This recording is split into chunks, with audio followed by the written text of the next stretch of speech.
Nem todos aqueles que dizem Senhor, Senhor, entrarão no reino dos céus. Senhor, em seu nome,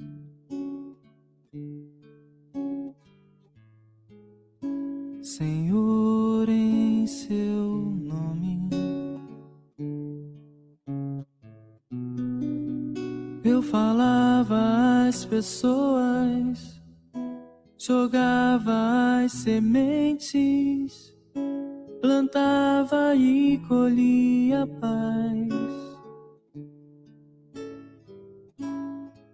Mas sentia falta de algo mais.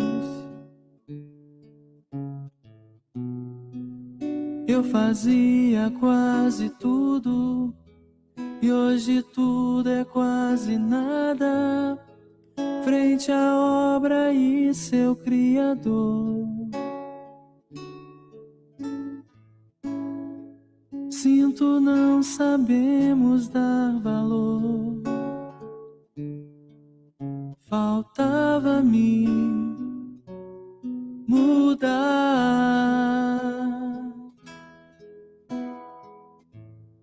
e tentar me encontrar e tentar me conhecer, Senhor.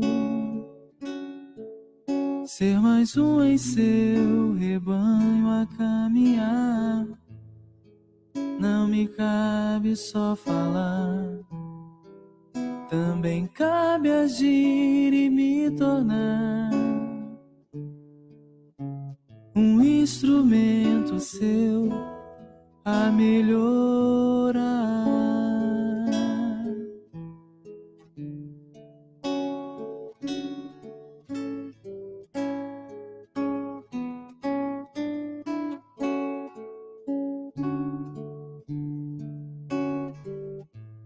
Senhor, em seu nome, Senhor, em seu nome,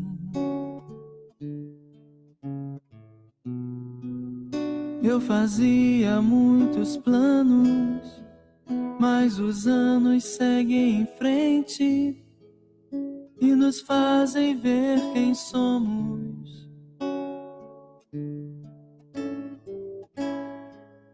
Cometemos 1000 enganos. Eu queria ser o leme, mas agia como âncora, retardando meu caminho.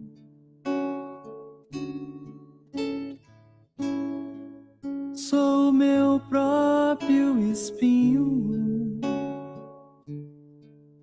Faltava-me mudar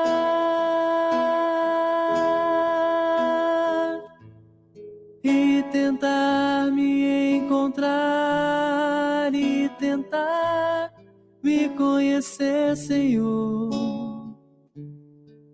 Ser mais um em seu rebanho a caminhar. Não me cabe só falar, também cabe agir e me tornar um instrumento seu a melhorar.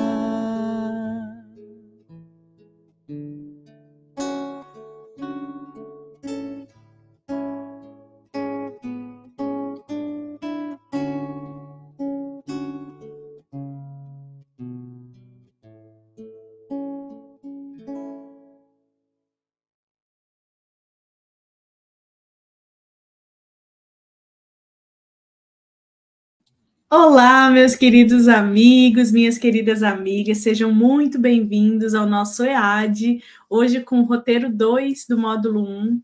Para quem não me conhece, eu me chamo Tamara Menezes e sou uma das facilitadoras aqui do nosso Centro Espírita Tomás de Aquino.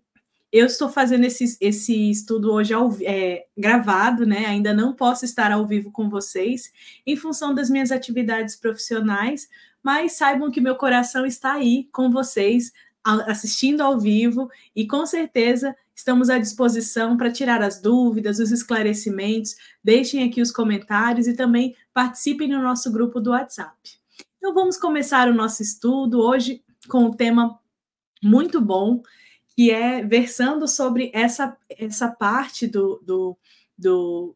da fala de Jesus, quando ele fala que ninguém é profeta em sua terra. Então nós vamos procurar entender, à luz da doutrina, o que Jesus quis dizer quando ele trouxe essa mensagem através da passagem de Mateus. E vamos então primeiro fazer a nossa prece. Já começamos nos harmonizando com essa música, que fala sobre, inclusive, o encontro de Paulo de Tarso, né, com Jesus, quando ele se deu conta de que era o caminho do evangelho que ele queria seguir.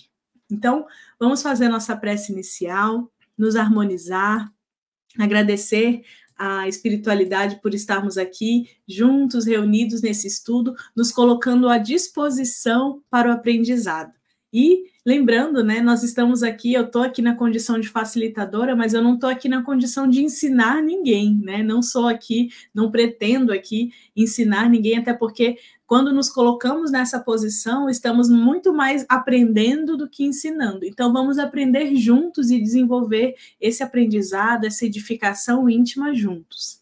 Então, vamos fazer a nossa prece, unir os nossos pensamentos, elevar o nosso pensamento a Deus, imaginando a figura amiga de Jesus, que nos convoca, que nos convida para esse estudo maravilhoso. E assim, Senhor Jesus, irmanados por essa energia maravilhosa que nos envolve nesse momento, nós agradecemos. Agradecemos por mais uma oportunidade de estudo, por mais um convite aceito em nos convocar para a nossa melhoria íntima, para a nossa reforma interior. Nos acompanhe, Senhor, durante essa hora que se aproxima do nosso estudo, fazendo nossos corações e os corações de quem quer que necessite sejam auxiliados pela espiritualidade amiga do Tomás de Aquino, conduzindo até a assistência espiritual do Tomás todos os corações que porventura necessitem de auxílio. Fica conosco, Senhor, nos possibilite grandes inspirações através das tuas mensagens. Muito obrigada. Que assim seja. Então, vamos lá.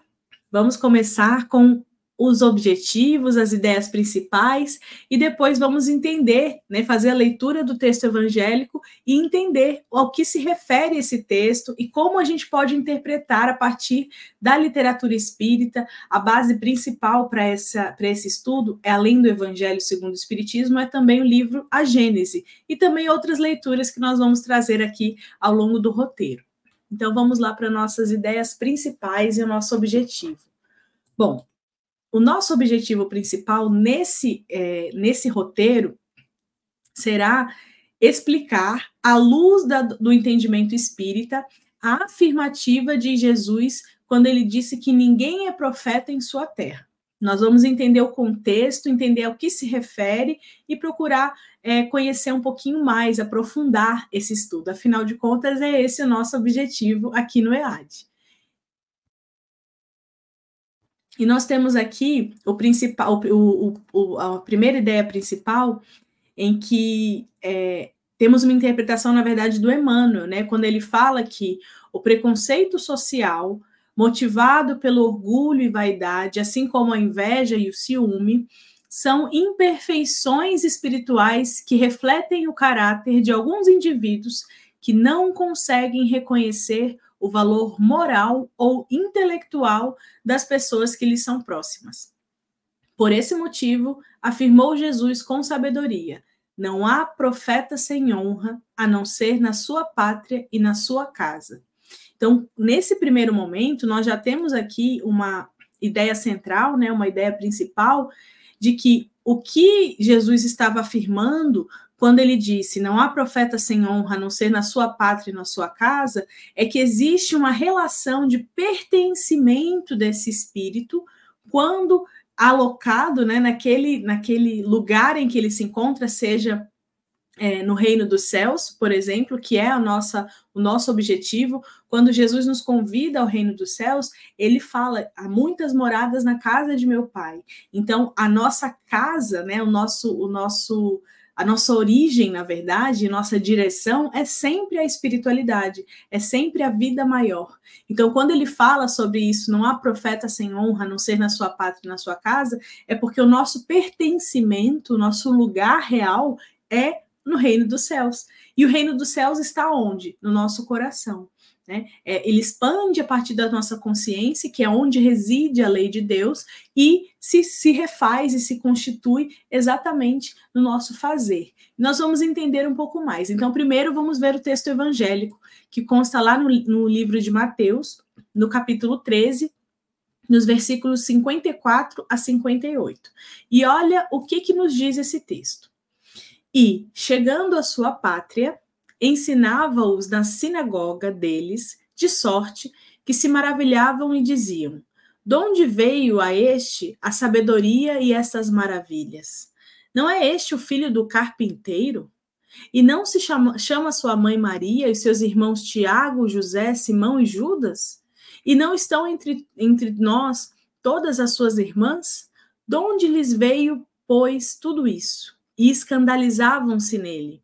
Jesus, porém, lhes disse: não há profeta sem honra, a não ser na sua pátria e na sua casa. E não fez ali muitas maravilhas por causa da incredulidade deles. Então, nós temos aqui uma passagem muito importante, né, que é necessário debruçar realmente o entendimento, porque essa afirmativa de Jesus, ela tem um poder. E ela nos passa uma informação, uma mensagem de que ninguém é profeta em sua terra, né? E isso atravessou os séculos, inclusive a ser utilizada como uma verdade inconteste. Então, muitas pessoas tomam isso ao pé da letra, inclusive entendendo ali que Jesus, por exemplo, porque ele estava em Nazaré, ele não poderia exercer uma profecia ali, porque as pessoas ali não acreditavam. Na Gênesis, no capítulo 17, no item 2, o Kardec vai nos trazer a explicação de que temos o hábito, né? Na verdade, o hábito de se verem desde a infância, em todas as circunstâncias da vida, estabelece entre nós, né, os humanos, uma espécie de igualdade material, que muitas vezes faz com que a maioria de nós se negue a reconhecer essa superioridade moral em quem quer que sejam nossos companheiros, que saiu mesmo no mesmo meio, né? E as primeiras fraquezas ali todos testemunharam. Então, é no sentido principalmente de que é difícil reconhecermos na nossa condição humana que alguém esteja ali numa condição ou numa alteridade, né? Na verdade, uma alteridade não, numa condição mais elevada. É muito difícil, principalmente a gente tem que lembrar do contexto da época, né? Nós estamos falando ali essas narrativas de Mateus, principalmente, mas esses comentários, de onde veio essa sabedoria? Não é esse o filho do carpinteiro? Esse escândalo, na verdade, essa indignação, ela vem dos fariseus, principalmente daqueles que não acreditavam no trabalho de Jesus. E nós vamos procurar entender aqui quem eram esses fariseus, né? O que eles estavam ali questionando, né? Então, eles estavam ali, na verdade, olhando para Jesus e comparando com eles próprios, né? Era muito difícil eles entenderem ou imaginarem que uma pessoa ali, igual eles, né? Aparentemente igual eles, estava ali defendendo um reino. Isso era muito questionado, né? Os doutores da lei questionavam Jesus quem era o rei, né? Se ele estava ali se ele era um rei, na verdade, né? E de onde era esse reino que ele estava falando. Mas o reino do qual Jesus falava e convidava os corações não era um reino material, era o reino dos céus. Então era muito difícil para essas pessoas que eram muito mais duras e muito desacreditadas em qualquer que seja a informação que Jesus passava, entender que esse reino não estava nessa dimensão física, material.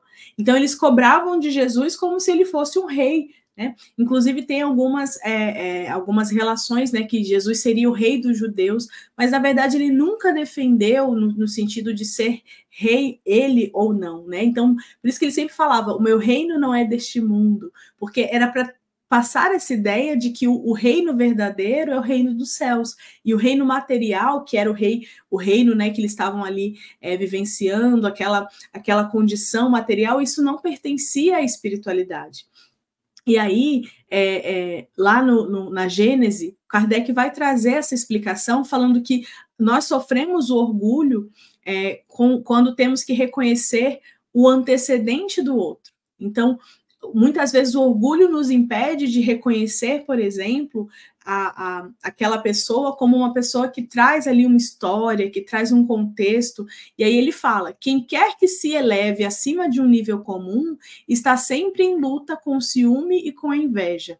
Os que se sentem incapazes de chegar à altura daquele que se encontra, esforçam-se para rebaixá-lo por meio da difamação, da maledicência, da calúnia. Tanto mais forte gritam, quanto menores se acham, crendo que se engrandecem e o eclipsam pelo arruído que o promovem, que era o fato desses fariseus na sinagoga questionando Jesus, colocando, inclusive, por exemplo, além de, por exemplo, diminuí-lo, né, falando, não é esse o filho do carpinteiro, né, como se ele não fosse ninguém, ou até mesmo questionando a própria parentalidade, né, filho de Maria, irmãos de Tiago, José, Simão e Judas. É interessante que essa característica, né, de muitas pessoas interpretam isso como se Jesus tivesse ali, como se própria Maria tivesse tido outros filhos, né? E Jesus fosse irmão de sangue, ou irmão muito próximo ali, de Tiago, José, Simão e Judas. Quando, na verdade, para a doutrina espírita, isso pouco importa, porque o que importa é os feitos de Jesus. A relação, de fato, por exemplo, com Tiago, e Tiago menor era tido como um irmão para Jesus, porque ele era seu primo, né? Então, nós temos aí algumas explicações sobre essa noção de irmãos, né, que Jesus teria.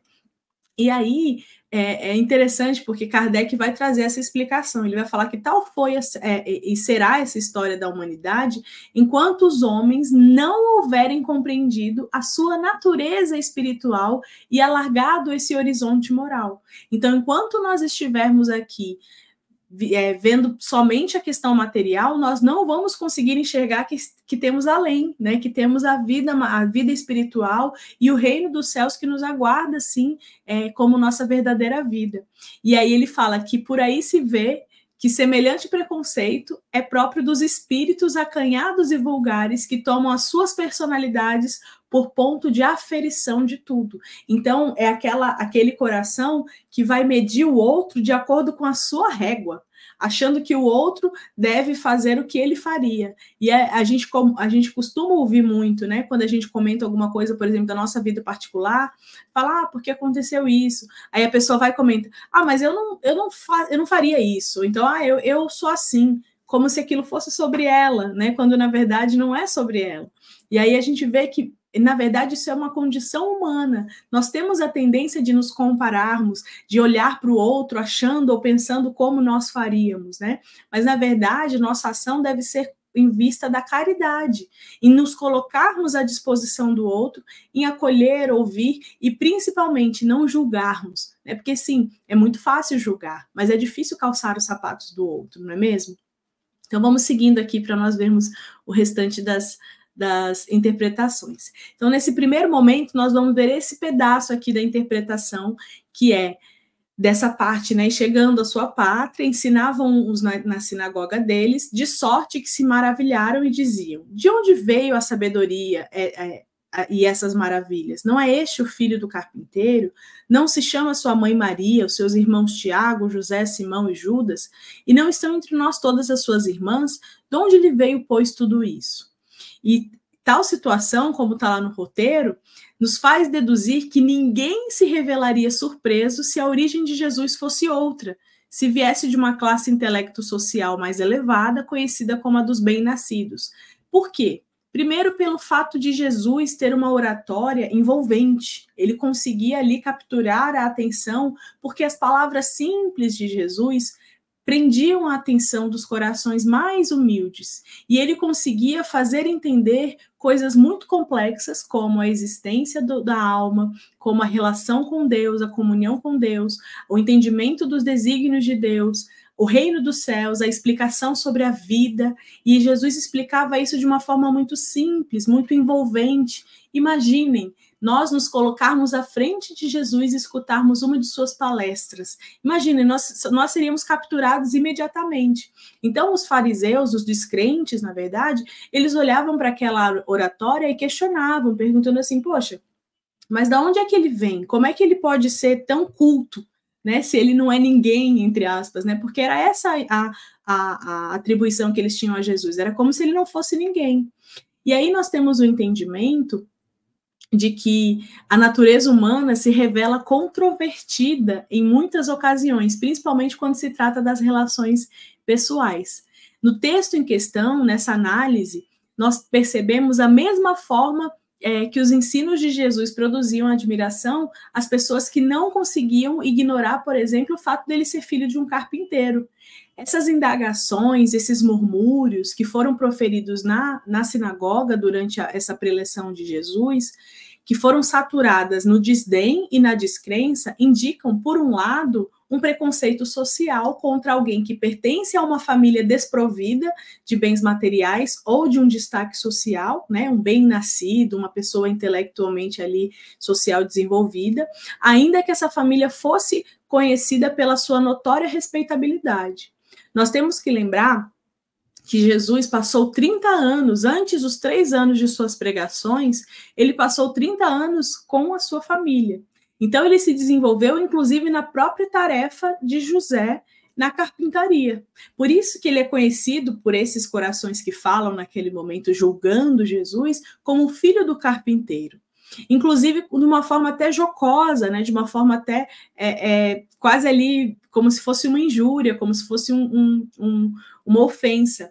E, na verdade, é aquela questão, o preconceito e o estado de uma pouca evolução espiritual estão aí subentendidos, né? Nessa frase, por exemplo, não é esse o filho do carpinteiro? A sua mãe não é a Maria? Os seus irmãos não são esses? Então, assim, é como se eles quisessem questionar de onde é que veio todo esse conhecimento se você não tem você não é bem nascido. Como é que você conhece tanto? Né? Interessante, porque Jesus já demonstrava esse conhecimento, essa habilidade, principalmente de envolver os doutores da lei, porque ele falava como um doutor da lei, ele falava muito bem, desde criança. Na sua mais tenra idade, tem alguns relatos, isso está inclusive no livro Boa Nova, né, o Espírito de Humberto de Campos, no capítulo 2, quando ele fala do precursor de João Batista, ele comenta que um momento em que Maria parou, assim, um momento para se questionar, para se indagar e preocupada, porque Maria era mãe, né? Ela era uma mãe, e ela estava preocupada com Jesus, no fato de Jesus, às vezes, se perder de vista e se encontrava ali nas multidões, nas feiras, falando com as pessoas como se já conhecesse muito do mundo. E aí é o momento que Maria recolhe Jesus e mantém em sua casa e ensina a escola da vida. Jesus passa 30 anos lá na sua família, no convívio familiar, aprendendo o ofício de seu pai José, até que um belo dia, numa festa, num casamento, nas bodas de Canaã, Maria fala para Jesus que acabou o vinho, né, como um casamento, e casamento nessas épocas, nessa tradição, aconteciam por vários dias. Enquanto houvesse comida e bebida, aquele casamento estava ali, e quanto mais dias, mais próspero seria. E aí, o momento que Maria fala para Jesus, e Jesus pergunta, tu não sabes que ainda não é o meu momento? Né? E aí ele faz aquele primeiro milagre, né, que na verdade é a sua primeira demonstração ali do magnetismo que ele utilizava, e ele transforma a água em vinho. Né? Então a gente já sabe que Jesus tinha um conhecimento, esse conhecimento comparado com o conhecimento humano, era realmente muito grande, mas ele ainda conseguia, mesmo assim, com palavras simples, de forma muito humilde, trazer esse conhecimento à luz, à fala, de uma forma que conseguia capturar ali todos os corações. Então, vamos aprofundar um pouquinho nessas interpretações. De acordo com as definições existentes no dicionário, o preconceito é a opinião ou sentimento, quer favorável, quer desfavorável, concebido sem o exame crítico. É ideia, opinião ou sentimento desfavorável formado a priori, sem maior conhecimento, ponderação ou sentimento. É atitude, sentimento ou parecer insensato, especialmente de natureza hostil, assumido em consequência da generalização apressada de uma experiência pessoal ou imposta pelo meio. Vejam, quando nós trazemos aqui essa definição é praticamente uma definição de dicionário, né? Então, nós temos aqui a informação de que o preconceito não é só um conceito que é feito previamente, é muitas vezes um conceito que ignora o que realmente aquilo é. É uma ignorância, é uma insensatez. Por isso, o preconceito, na maioria das vezes, é hostil, porque ele julga o outro sem saber nenhuma informação, sem ter uma base, e é um sentimento, uma opinião que é desfavorável, no geral, né? Que, enfim, promove ali uma descrença, geralmente. E também na Gênese, o Kardec vai nos explicar que tanto menos podia Jesus escapar, então, às consequências deste princípio, né? E que é inerente, que é natural da natureza humana. Quanto pouco esclarecido era o meio em que ele vivia. Então, sim, muitos o questionariam porque muitos não conheciam nada do que Jesus falava. Então, ele vai explicar que nele, né, nesse espaço, os seus compatriotas apenas viam o filho do carpinteiro. Naquele contexto, eles só viam aquele Jesus, que era filho de Maria, irmão de Pedro, de Simão Pedro, irmão de Tiago. Então, irmãos de pessoas, por exemplo, ali nessa condição, pessoas ignorantes, pessoas que não tinham uma cultura, digamos assim. E ele, ainda assim, ele não percebia que lhe davam essa superioridade e o investia o direito de censurar, porque, na verdade, ele estava ali tentando trazer as mensagens do evangelho, como ele estava fazendo em todas as pregações, né, em todos os seus espaços. E ainda assim, quando ele verifica que a sua palavra tinha menos autoridade sobre os seus, que o desprezavam nesse caso, do que sobre os estranhos, ele preferiu ir pregar para os que iriam o escutar e o que inspiravam a simpatia. Então, é o momento que ele sacode o pó das sandálias e segue. Ele não se mobiliza, ele não se interessa, na verdade, em permanecer naquele lugar em que ele não seria escutado, em que ele não seria acolhido.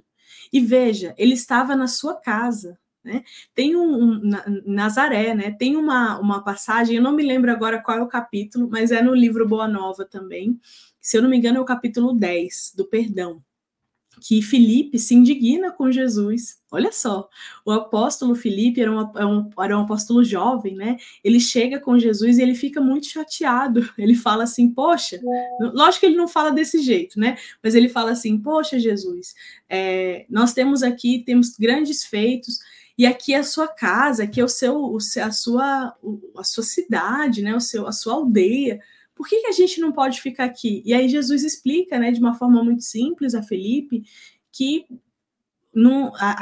aquilo que ele estava trazendo não era o momento para aqueles corações escutarem. Então, nesse caso, não devemos passar tanto tempo aqui.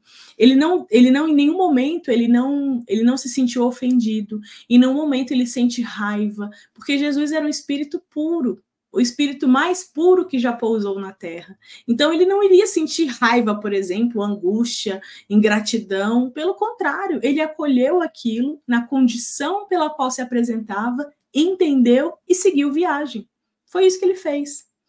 E nos dias atuais, hoje em dia, né, a gente fala muito de preconceito, a gente fala muito das questões de diversidade, mas ainda assim existe muito sofrimento, né, das pessoas que sofrem questões de preconceito. Quem possui uma certa maturidade espiritual resiste, sim, à tendência de julgar a pessoa, principalmente quando a gente fala de questões tanto de diversidade, por exemplo, de deficiências físicas, deficiência intelectual, mas também das diferenças de classes sociais. É muito importante que nós saibamos fazer um exercício de não julgar, porque não nos cabe julgar. O julgamento, na verdade, nem Deus nos julga. Só quem nos julga é a nossa própria consciência.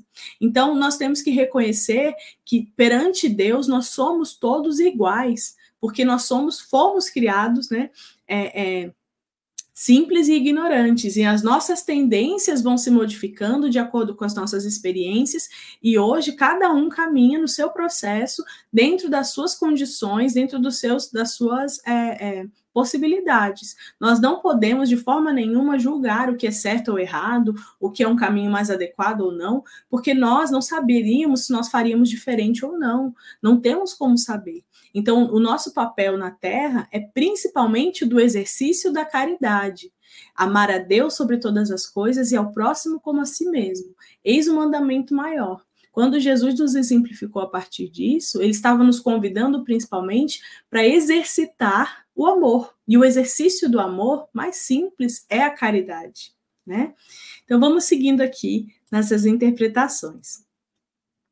E aqui a gente tem uma passagem de Emmanuel, lá do livro Consolador, que ele diz assim: esse esforço individual deve começar com o autodomínio, com a disciplina dos sentimentos egoísticos e inferiores, com o trabalho silencioso da criatura por exterminar as próprias paixões. Nesse particular, não podemos prescindir do conhecimento adquirido por outras almas que nos precederam nas lutas da terra, com as suas experiências santificantes, água pura de consolação e de esperança, que poderemos beber nas páginas de suas memórias ou nos testemunhos de sacrifício que deixaram no mundo. Então, o ser humano, na verdade, se distingue dos demais pelo esforço de iluminação espiritual que realiza. Vai depender muito das do nosso burilamento íntimo, ao que nós fomos convidados na encarnação, que é a reforma íntima. Quando Emmanuel nos convida a pensar nesse autodomínio, ele está nos trazendo essa reflexão. O autodomínio não é um domínio no sentido de nos tornar passivos até mesmo de nós mesmos. É principalmente na regulação das nossas afeições, a regulação emocional, entender as minhas paixões, né? Exterminar no sentido de eliminar as nossas más inclinações, as nossas más paixões, né? As nossas imperfeições, é exatamente o propósito de edificação íntima que a reencarnação nos convida. E aí nós vamos entender que o principal aspecto para tudo isso é o fator que nos diferencia, por exemplo, dos animais, que é o livre-arbítrio. Nós temos a condição do livre-arbítrio como uma responsabilidade pelas escolhas que nós fazemos e também por acatar e aceitar as consequências que elas nos trazem. Então, quando Emmanuel nos convida a exterminar essas próprias paixões, está no sentido disso, de pensar, por exemplo, na vigilância dos nossos pensamentos, em elevar o nosso pensamento, em orar, em encontrar, principalmente nas nossas atitudes, nas nossas palavras, a exemplificação do bem.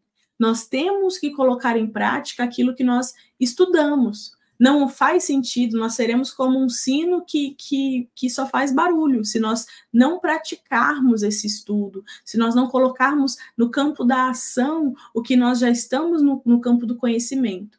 Tem uma definição que é aquele chá, né? O conhecimento, habilidade e atitude. Esse conhecimento é o que eu sei, é o que eu aprendo, é o que eu conheço, né, desenvolvo conscientemente. Então, é o saber. A habilidade é o fazer, é como eu faço, é de que modo eu coloco em prática. E a atitude diz respeito à minha ação, ao meu comportamento. Se eu junto tudo isso, vai resultar no meu desempenho. E a gente só tem como avaliar o desempenho se a gente fizer, se a gente colocar em prática. Então, não tem como a gente cobrar algo que a gente não está colocando em prática. Lógico que quanto mais conhecimento a gente consegue, adquire, mais nos vai ser cobrado. A gente já viu isso em outros momentos e a gente sabe que isso não é uma ameaça. Pelo contrário, isso só incute a gente a responsabilidade de realmente entendermos as nossas escolhas e acertarmos as nossas escolhas. Não precisamos nos cobrar não falhar, porque nós vamos falhar, mas pelo menos estaremos mais preparados para acolher essa falha e reorganizar o que for necessário para a nossa vida.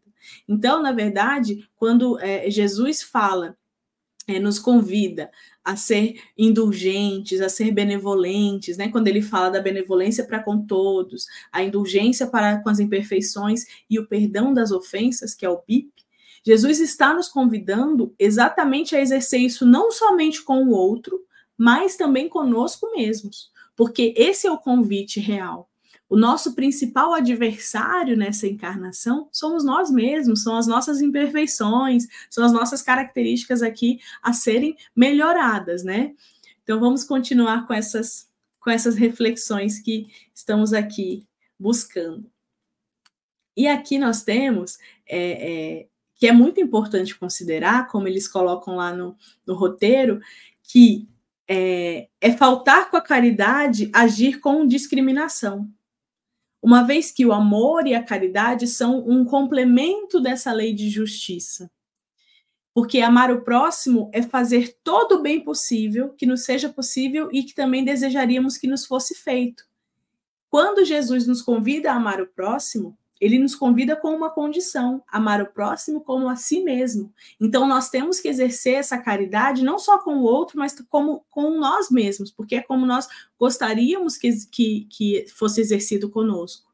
E aí a gente tem essa reflexão no roteiro, né? A caridade, segundo Jesus, não se restringe à esmola, abrange todas as relações que nos achamos com nossos semelhantes, sejam eles nossos inferiores, nossos iguais ou nossos superiores, socialmente falando. Ela nos prescreve a indulgência, porque de indulgência precisamos nós mesmos e nos proíbe que humilhemos os desafortunados, contrariamente ao que se costuma fazer. O homem verdadeiramente bom procura elevar aos seus próprios olhos aquele que lhe é inferior, diminuindo a distância que o separa. O texto de Mateus, no estudo, também faz referência explícita aos irmãos e às irmãs de Jesus, né? E aí tem alguns documentos históricos que desconhecem a existência de evidências, né, que falam que Jesus, que Maria e José tiveram outros filhos além de Jesus. E é como eu falei, para a doutrina espírita, esse fato é secundário, porque a gente considera principalmente a importância que teve o ensinamento de Jesus. Então, se ele teve irmão, meio-irmão, irmã, consanguíneo, primo, parente, na verdade, não é relevante porque não altera o valor da grandiosidade da missão do mestre. Esse exercício que ele nos convida a fazer da caridade é um exercício contínuo, é tanto que ele traz o mandamento maior como uma condição para seguir o reino de Deus, para conquistar o reino de Deus nos corações. Olha só, e a caridade é conosco mesmos, né? Essa indulgência, ela é para conosco mesmo, porque como é que eu vou praticar a indulgência com o outro, com o meu irmão, com a minha irmã, se eu não a pratico comigo? Se eu não tenho essa prática comigo, né? E é essa reflexão que ele nos traz. E aí nós temos essa segunda parte, né, que a gente faz a reflexão desse termo que é utilizado na passagem. E escandalizavam-se nele.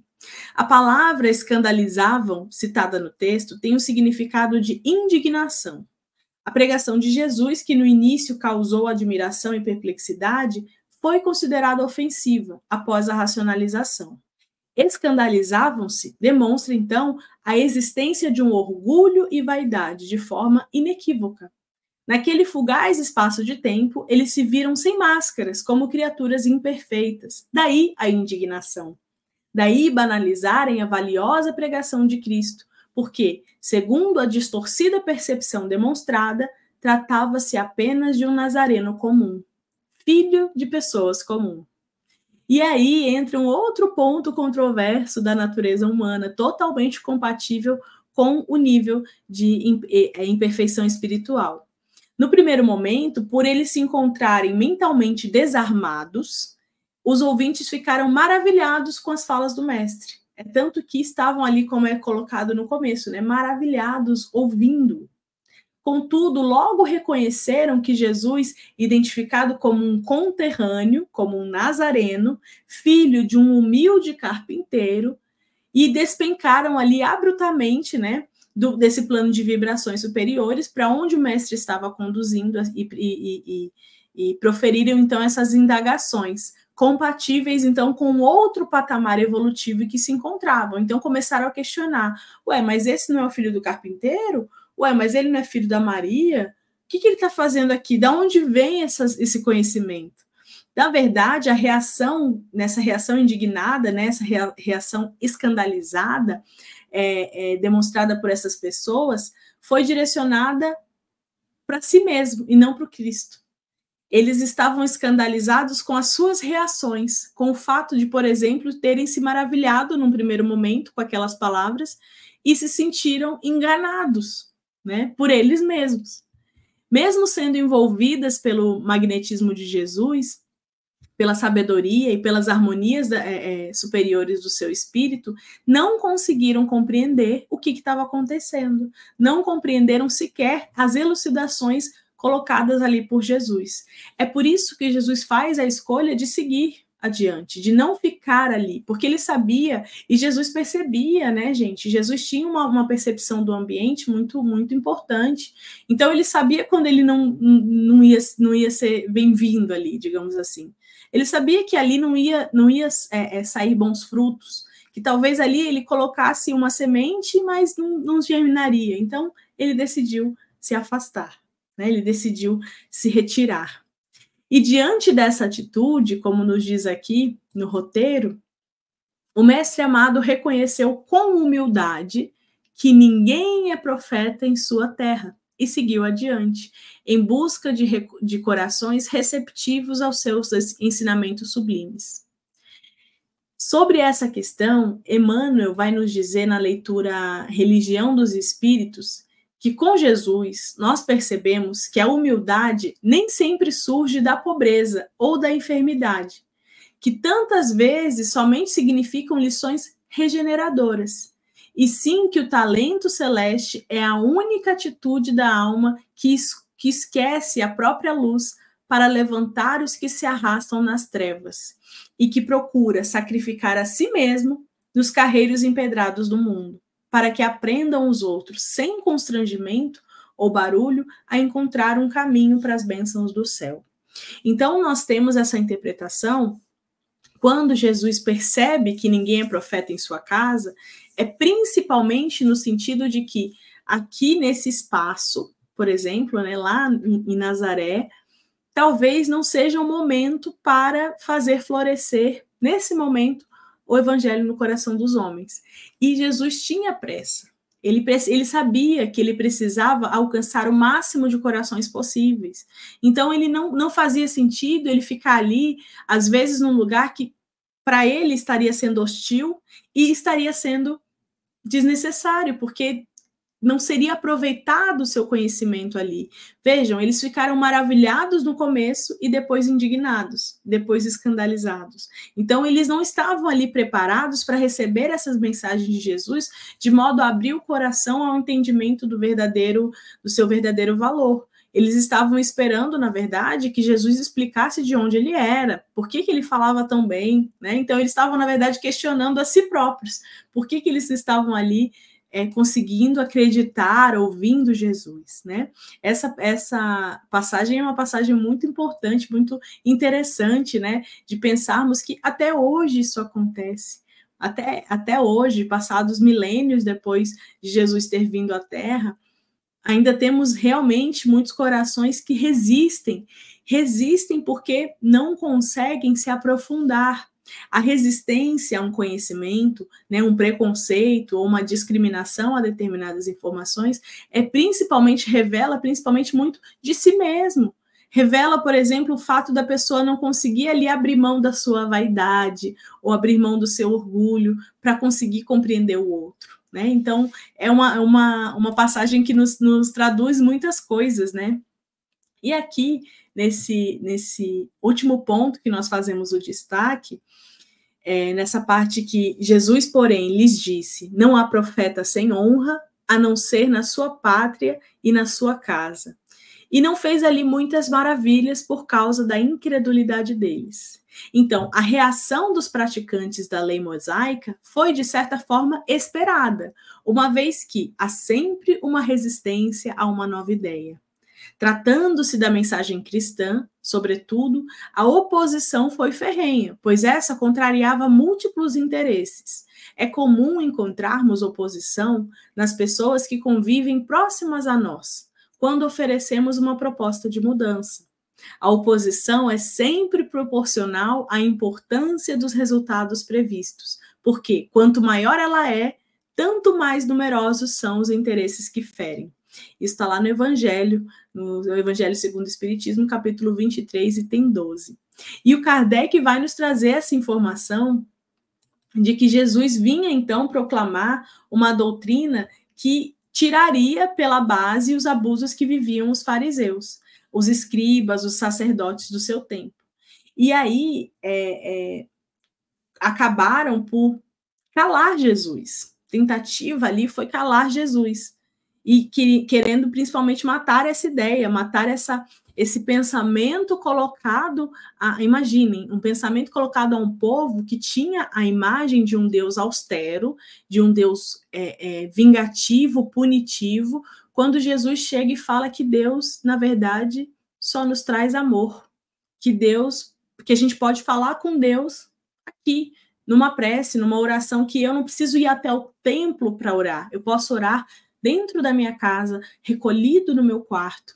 E Jesus tinha uma relação tão próxima com Deus, tem uma relação tão próxima com Deus, né, espírito puro que quando ele falava de Deus, ele se referia a Abba, né, que na tradução do árabe é papai. Então ele tinha uma relação tão próxima com Deus que ele realmente reconhecia em Deus um afeto, um pai, quem cuidava. E aí, essa ideia que Jesus implantou permaneceu, prevaleceu, sobreviveu, porque era verdadeira. E engrandeceu-se principalmente porque correspondia aos desígnios de Deus. Nascida num pequeno e obscuro burgo da Judéia, foi plantar o seu estandarte na capital do mundo pagão, em face aos seus mais escarniçados inimigos, porque profilavam ali para combatê-la e porque subvertia as crenças seculares que apegavam, na verdade, muito mais do interesse do que por convicção.